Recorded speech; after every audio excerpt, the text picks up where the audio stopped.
Bookaholics, and welcome back to another video. Today I'm bringing you some unique monster recommendations.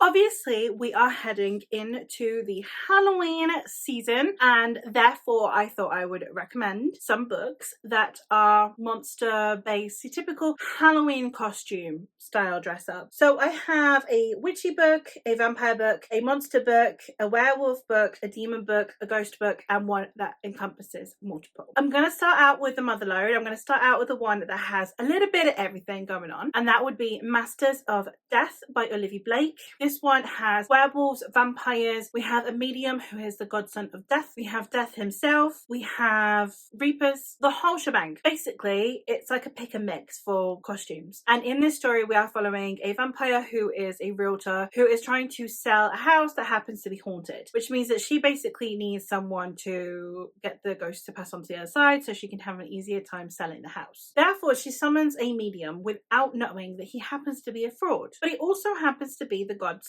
of death. A lot goes on past that, but the synopsis is just, it's wonderful. It's a really interesting book because from that synopsis it sounds like it's going to be almost a bit Addams Family, and just it's kooky and it's weird and it's cute. It actually has a huge amount of emotional depth to it, and there is a lot of conversation to be had about life and everything that makes someone human and makes life worth living. Absolutely fascinating story, and I would highly recommend checking it out. Now getting into the witch recommendation, I'm going to go with Juniper and Thorn by Ava Reid. I'm going to preface this with the fact that this is a very harrowing book. For anyone who has read The Wolf and the Woodsman and thought that that had some dark ends, it's not in the same ballpark. This one, the topic matters are very difficult. Please check out content warnings. It's not one that I knew had a huge amount of content warnings until I was reading it. Thankfully, I'm not the kind of person that is particularly triggered by the specific content warnings that were in there, but please do check content warnings because there are a lot and they are not light. That being said, this one we are following three sisters who live under the thumb of their very possessive and aggressive father, who constantly threatens to turn them into things if they do not do it as they are told, since he is a well-revered wizard. In this one, we are following the youngest of the daughters, who is first beginning to learn about the outside world, essentially, and maybe come into her own and maybe even fall in love. It's, as I said, a dark story. The witchcrafty elements are very interesting because it is, a lot of the time we associate with modern iterations of witches is the level of solitude or the idea of having a coven. It's very feminine, it's very what links women together. And in this one, you have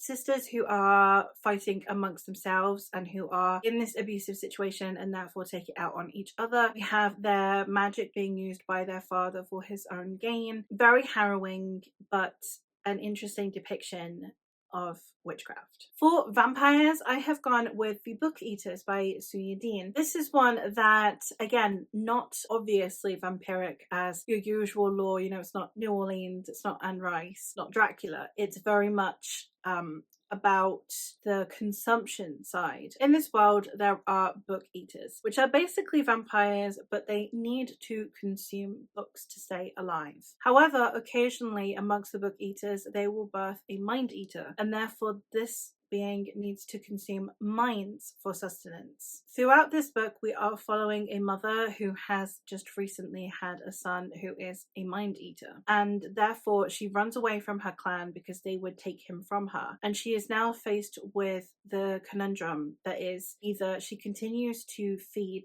her son and therefore sacrificing other people's lives, she refuses to feed her son and he starves to death, or she hands him over to those who would harm him. And it's a very powerful story, and the pseudo-vampiric undertones of it make it for a very unique style story that still feels very vampiric despite the fact that we're not actually talking of consuming blood. I really enjoyed this book. It has stayed with me. It's been months since I read it. It's a new favourite. I need to get a physical copy of it. I love it so much and I would highly recommend you check it out. For a monster recommendation, I'm going to go with Unwieldy Creatures by Addie Sai. This is a Frankenstein retelling, so you do have the supposed Frankenstein monster in it. And in it we are following three perspectives. One is the doctor who is trying to create life. The other is her assistant who is concerned with the moral quandaries of the experiment of her mentor. And then we have the perspective of the creation themselves. And it's a fascinating take on Frankenstein because it's not just Frankenstein in a new setting,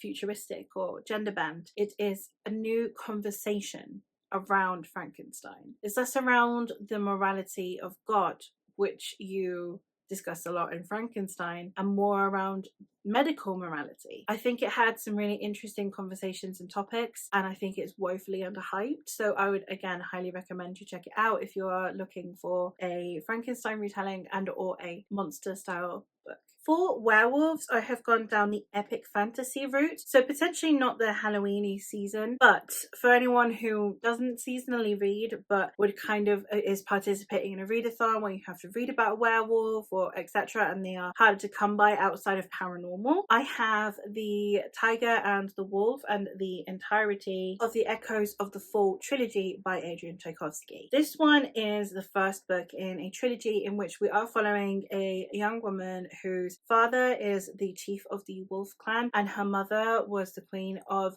the Tiger clan. We are following her as she is thrust into trials to see what her abilities are, only to find out that she can shift not only into a wolf like her father, but also into a tiger like her mother. Therefore, because it is shifter fiction, we do have a lot of the embodiment of the animal characteristics woven into these characters, which makes for fascinating storytelling, although it is a little bit on the difficult side. We do have the alpha situation going on with the wolves. You do have your typical levels of misogyny that you get frequently in this kind of story, so do bear that in mind. It is deliberate. It's not praised in any way, shape or form. It's not justified. It is vilified, but do bear in mind that it is present. But yes, I think that if you are looking to read about shifters and don't want to read paranormal, this would be a good way to go. Moving into demons and devils, I'm going to go with The Invisible Life of Addie LaRue. This is one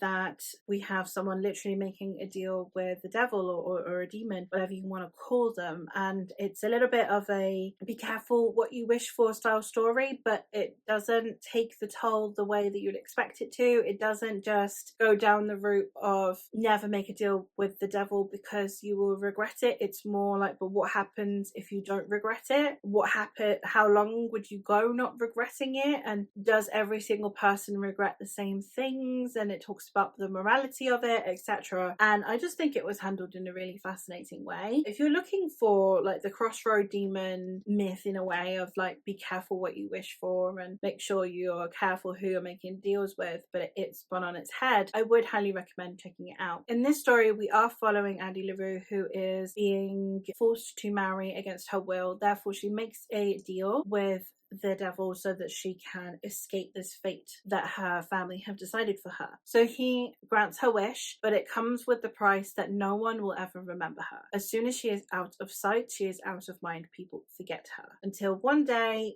someone doesn't. It's a fascinating story, and I think that, again, if you are wanting a different spin on the demon packed stories, then this one does do an interesting job. And the last one that I have is ghosts, books that talk about ghosts. In this recommendation, I'm going to go with Long Shadow, which is the third book in the Regency Fairy Tales series. You will potentially miss bits from the first two books. It will spoil things, but it can be read as a standalone for the most part. I just think that you'd probably appreciate it more if you read the whole trilogy. There are ghosts in all of them anyway, so it's not the biggest deal, but in this one we have a lot of discussions around the idea of death and moving on, and the idea that every time you see a ghost story, it's about forcibly getting them to cross to the other side, but you don't know what's on the other side. And I don't know, I liked the conversations around ghosts and around everyone's desire to constantly push them to the other side instead of understanding what it is that's tethering them here. I liked that because in some cases it's not even that there's unresolved issues so much as it is that their souls are just wanting more.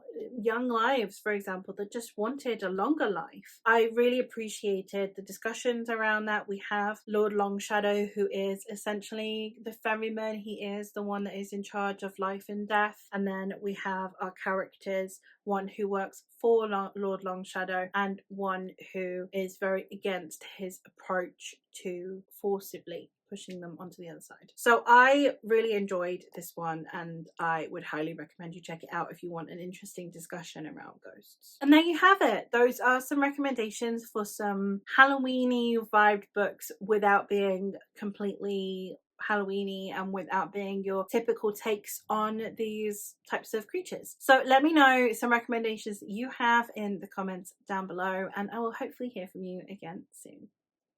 Bye.